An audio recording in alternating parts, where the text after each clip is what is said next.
Chicago, another rideshare driver has been shot dead. We have been speaking to the victim's father this morning. His son shot to death near this intersection while he was driving his rideshare vehicle last night. This morning, his family has gathered here, starting a memorial near the scene, and they are sharing a picture with us. Milton Piacella Ayala was 31 years old. Family members say he was on the phone with his brother when the shots were fired, his brother hearing the whole thing. Police say just after 9 o'clock last night, Piacella had a 34-year-old male passenger in his rideshare vehicle. They were stopped at a red light near Roosevelt and Blue Island when 4 males in a silver SUV pulled alongside and fired shots into the vehicle. Piacella was shot multiple times in the torso and was pronounced dead, according to authorities. The passenger was taken to Stroger Hospital with gunshot wounds to his legs. He is listed in fair condition. Overnight crime scene technicians could be seen marking shell casings in the street near the bullet-riddled vehicle. St. Ignatius College Prep just steps away from the scene this morning. A source tells Eyewitness News that the injured passenger is well known to police. Meanwhile, Piacella's family came here to the scene within the last half hour to leave flowers and candles. They are devastated and searching for answers. They tell me he worked at a restaurant by day and drove his rideshare at night. Back here live, you can see this memorial full of red roses, white roses, and carnations, and several candles right here at the foot of St. Ignatius College Prep. Now, at this point, police have not released any motive, and no one is in. So, the passenger is well known to the police, right? Dara, the passenger is well known to the police. And you have nothing on this passenger. You're telling me you have no clue about this passenger, who he is. Obviously, this was someone who was out gunning for a very, very bad passenger, and you had no clue, right? And all I can say is, once again, Dara Khosrowshahi, you have blood on your hands, dude. You have blood on your hands. And why do I say that?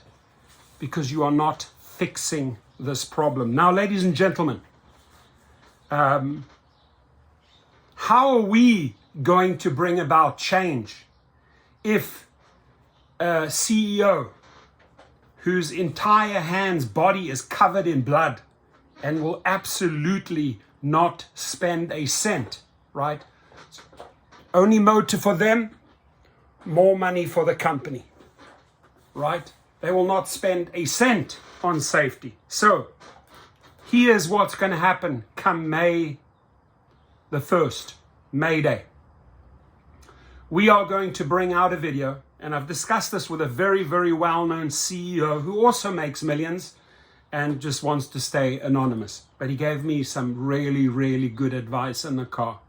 I said to this individual, to this man, I want to bring change with the community, with the rideshare and driver community, and food delivery community, so we don't have to lose driver after driver, because the company, and I explained it to the CEO, he's in Los Angeles, I explained it to him that the company and Dara Khosrowshahi, who he knows of, hasn't met him, but he knows of Dara Khosrowshahi, I said he does absolutely nothing to fix the problem.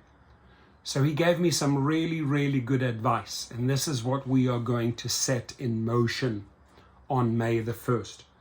We are going to show you all the Uber and Lyft cities, and we are going to keep the story in the media forever until change comes. What is the rideshare professor talking about?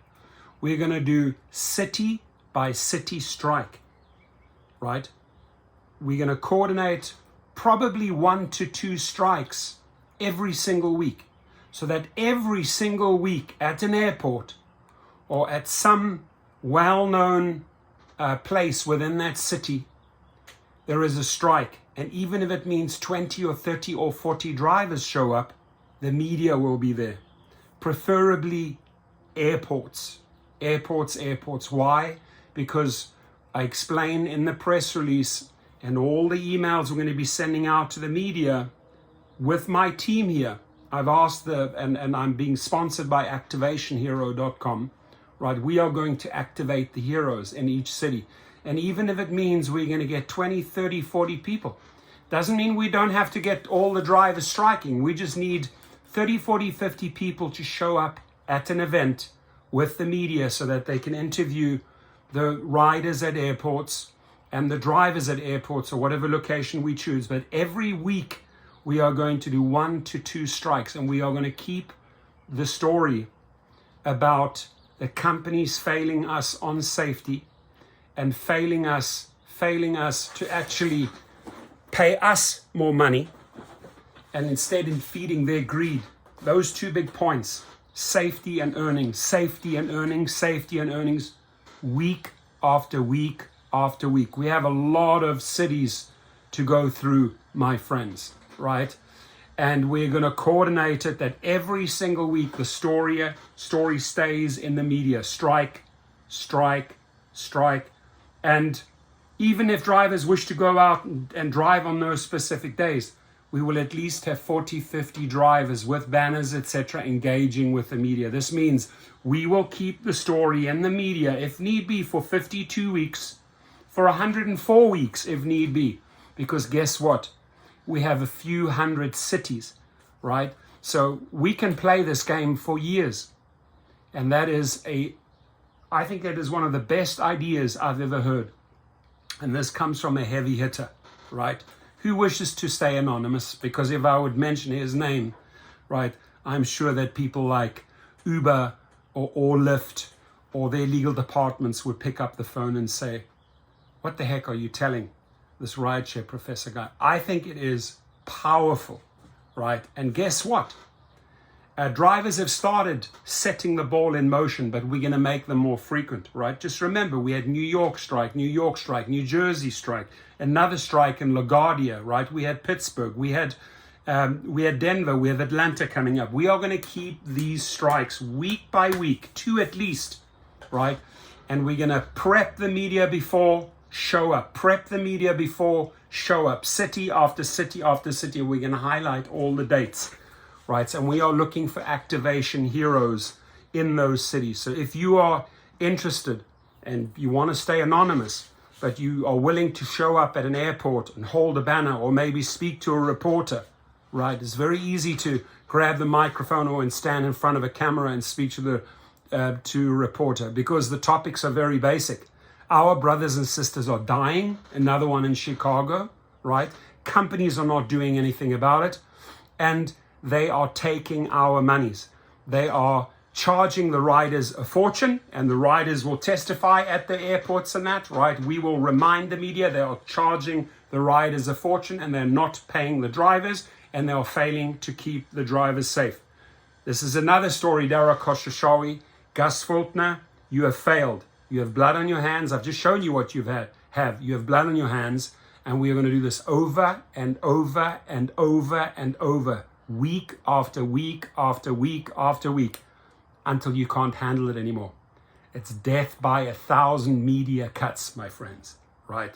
So if you are on board, we will bring out a video where you can stay anonymous, go to a blog page and say, hey, I would love to participate in Los Angeles, in Orange County, in San Diego, in Philadelphia, in Las Vegas, in Salt Lake City, in Atlanta, in Houston, in San Antonio, in Dallas, in Rhode Island, wherever the city is, I want to participate. In Memphis, in New Orleans, right? And so on and so on and so on. Week after week after week after week after week, until they cave. Ladies and gentlemen, I love the idea. Who's on board?